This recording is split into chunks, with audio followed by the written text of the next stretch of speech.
Il vous est avantageux que je m'en aille, car si je ne m'en vais pas, le consolateur ne viendra point à vous. Et si je m'en vais, je vous l'enverrai. C'est lui qui me glorifiera, parce qu'il prendra de ce qui est à moi et qu'il vous l'annoncera. Jean 16, 7, 14. L'Écriture nous dit que le Fils de l'homme est glorifié de deux manières. Par le Père dans le ciel, par l'Esprit sur la terre. En Dieu lui-même, là-haut, et nous ici-bas. Quand Jésus nous parle de sa glorification dans le ciel, il nous dit, si Dieu a été glorifié en lui, Dieu aussi le glorifiera en lui-même. Et il le glorifiera bientôt. Jean 13, 32. Et dans la prière sacerdotale, Père, l'heure est venue. Glorifie ton Fils.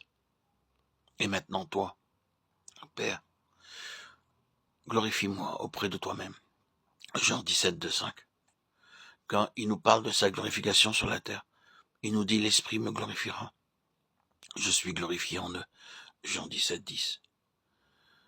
Glorifier un objet, c'est en révéler la valeur, l'excellence cachée. Jésus, le Fils de l'homme, fut glorifié lorsque sa nature humaine fut admise à participer de la puissance et de la gloire où Dieu habite. Il entra ainsi dans toute la vie spirituelle du monde céleste et de l'être divin. Et alors, tous les anges l'adorèrent, lui, l'agneau sur le trône.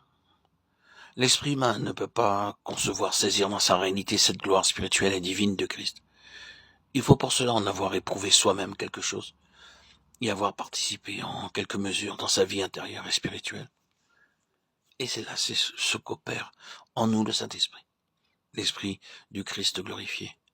Lui, l'Esprit de gloire, vient nous révéler la gloire de Christ, en demeurant et agissant en nous par le moyen de la vie de puissance et de gloire qui est actuellement celle de Christ. Et tout en nous la révélant ainsi à nous-mêmes, il la manifeste aussi en nous et tous ceux qui ont des yeux pour la discerner.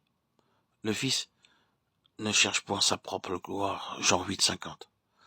Dans les cieux, c'est le Père qui le glorifie, et sur la terre, c'est l'Esprit qui le glorifie dans notre cœur.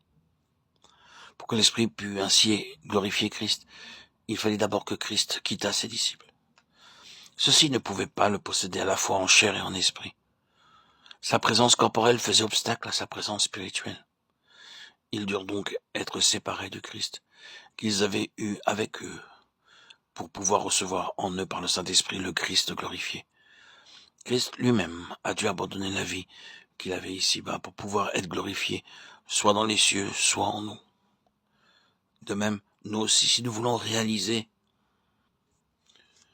que l'Esprit glorifie Christ en nous,